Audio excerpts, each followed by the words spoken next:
તો રિમાન્ડ પર લેવાની જરૂર નહીં મળે. માર્યો કેમ પોયરાને સવાલ તે વાત આવે આપણા પોયરા. આ તો બધું નહીં મારા એમ. શિક્ષણ એટલે મારવાનો અધિકાર છે તમને આ લોકોને. મેં હમણાં જ કીધું મેં આવવાને પહેલા पोलीस स्टेशन मध्ये नेला ना माणसं जरा पूछताछ केली ना कुठे आहेत मग चालू केलं बस ते दुसरा ते काय मला माहित नाही का पैसे चोरी झालं काय ते दोघ जण होते પોલીસની हा पोलीस म्हणजे आपल्या ट्री स्टेशन मध्ये હતી એટલે ટીટવાળ લઈને ગયા. पण ते पोलिसाला હતા અચ્છા વર્દીમાં હતા પોલીસ વાળા. मी वर्धमानी होता मारवा चालू केलं અને સીધું મારવાનું ચાલુ કર્યું. અચ્છા કામ માર્યું બધું હાથથી માર્યું કે લાકડી માર્યું પટાથી માર્યું તે પટા કામ માર્યું તમને એવું બધું. અચ્છા આ સોજો છે આ સોજો છે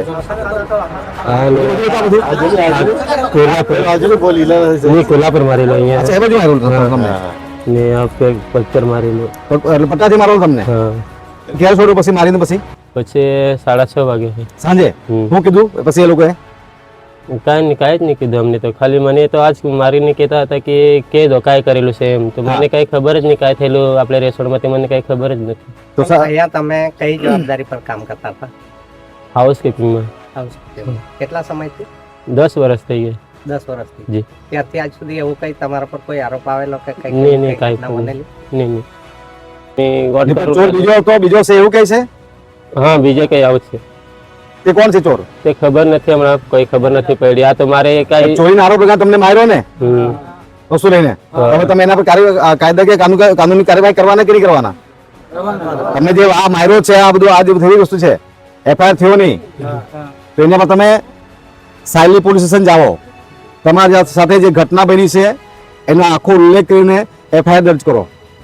તમને માર્યો છે ચોરીનો આરોપ લગાવીને આગળ બી તમને મારો લાવું તમારું શું કર્યું તમારું ત્યાં बिना इंजाम का ऐसा हमारा सैली में लेकर कुछ पूछताछ नहीं किया ऐसा और फालतू में ऐसा मारा और इधर से ना ये सिक्योरिटी लोग हैं ना ऐसा जानबूझ के मेरे को रूम से उठाया था. पुलिस वाले भी नहीं उठाने के तो ला के सैली थाना में डाला ऐसा और फालतू का मारा कुछ पूछा भी नहीं ऐसा और वो लोग मारा ऐसा. मतलब पहले भी पुलिस वाले ने आपको मारा है? नहीं उधर से सिक्योरिटी लोग गया और उनसे उठाकर पुलिस वाले नहीं उठाने गए थे साहब. हाँ. और सिक्योरिटी लोग उनसे उठाकर लाया और इधर सैली में डाल दिया और साइली मतलब पुलिस स्टेशन डाल दिया. अच्छा स्टेशन में डाल लोगों की पहले भी ऐसी घटना बनी वहाँ उस समय भी यहाँ की ट्रीट रिसोर्ट की सिक्योरिटी उठाकर इस बच्चे को पुलिस स्टेशन में लेकर गए वहाँ मारा गया.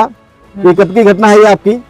ये 2-3 मंथ पहले ये 2-3 महीने पहले की घटना है. और अश्विन हरजीत साप्ता रुदानाથી આ रुदानाથી આદિવાસી સમાજનો વ્યક્તિ છે જે સામે ઘટના અમને મેસેજ મળ્યો સંદેશો મળ્યો કે આવી આ ટ્રીટ રિસોર્ટમાં આદિવાસી સમાજના શોકાજનક ઘટના બની છે. ફોટો ચોરીનો આરોપ લગાવીને પોલીસવાળા અને અહીંનો સ્ટાફ મળીને એને પોલીસ સ્ટેશન લઈ ગયા અને ત્યાં અમને ઢોર મારવામાં આવ્યું એવું કહે છે. અને એનું જે આ હાથ વગેરે જે એને પટ્ટાથી ને વગેરે એવું મારવામાં આવ્યું છે એવી જાણકારી મળી છે. જેના મદદ માટે સહયોગ માટે કોંગ્રેસ પાર્ટી અમારી ટીમ આખી અહીંયા આવી છે અને અમને કીધું છે લોકો કે તમે જે ઘટના બની છે એના ઉપર તમે તત્કાલિક સાયલી પોલીસ સ્ટેશન જઈને જે રીતે જિમ્મેદાર અધિકારીઓ પર જે લોકો જે ફરિયાદ કરી છે એના ઉપર એફઆઈઆર નામમાં નોંધાવીને પોલીસ સ્ટેશન ફરિયાદ કરો.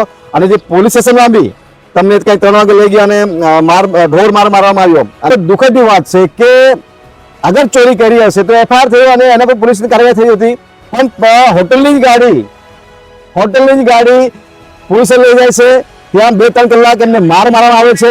ત્યારબાદ ફરીથી માર પાડીને આ આદિવાસી સમાજના છોકરાને ફરી પાછી આ હોટલની ગાડી લેવા જાય છે. મતલબ આ 40 વર્ષ દાદનગર હિલમાં પોલીસને સાયલી પોલીસ સ્ટેશનના પોલીસ વિભાગના અધિકારીઓને કોને રાઇટ્સ આપ્યો?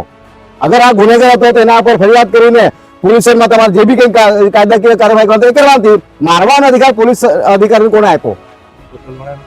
અને હવે વાત એવી બની રહી છે કે આ ચોરીમાં આ વ્યક્તિ નથી કોઈ બીજો વ્યક્તિ છે એવું જાણકારી મળી રહી છે. હવે જ્યારે આ વ્યક્તિ હતો જ નહીં તો એમના પર તમે ફરિયાદ કેમ કરી? અને ફરિયાદ કરી તો ચોરી કરી અરેસ્ટ કરી હોય મૂકો તાંડુઆ તો ઠીક હતી પણ તમે આજે હમણાં કહ્યું કે ભાઈ હવે આગળથી ભૂલ નહીં થાય.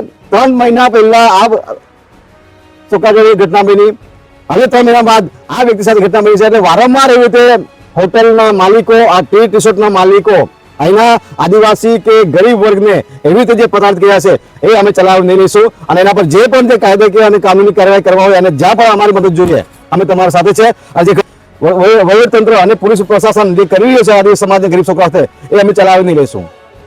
ને એના માટે તમારો સહયોગ જોઈએ અમને. તમારી લડતમાં અમે સાથે છે. કોઈ ડરવાની જરૂર નથી, કોઈ બીવાની જરૂર નથી.